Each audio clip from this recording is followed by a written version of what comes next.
Patuloy po tayong gumagawa ng mga konkretong solusyon upang matugunan ang mga problemang kinakaharap ng sektor ng agrikultura. Patuloy pa rin ang ating pagsulong para sa modernisasyon ng pagsasaka mula sa pagbibigay ng makabagong makinarya, infrastruktura, pangnaliksik hanggang sa pagtatanim, processing, distribution, marketing hanggang retail po upang madagdagan ang supply at ng ani.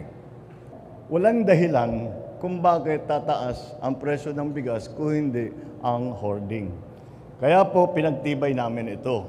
At kaya inaatasan ko ang lahat ng mga opisyal, mga otoridad, at mga ahensya na higpitan ng husto ang papatupad ng pulisiya at batas hinggil sa issue ng bigas.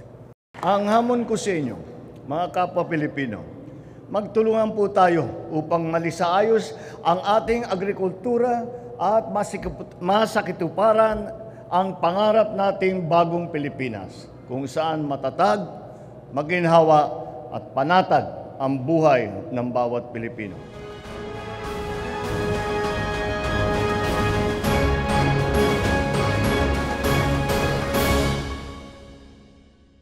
Masaya kami dahil sa sobrang taas ng bilihan ng bigas. Dahil malaking tulong yan ibinigay ni Pangulo sa amin. Malaking bagay sa amin. Kahit paano nababawasan yung budget ng gastos, lalo na may walang trabaho yung namin, anak ko walang trabaho dahil solo parent, dahil may sakit pang TB.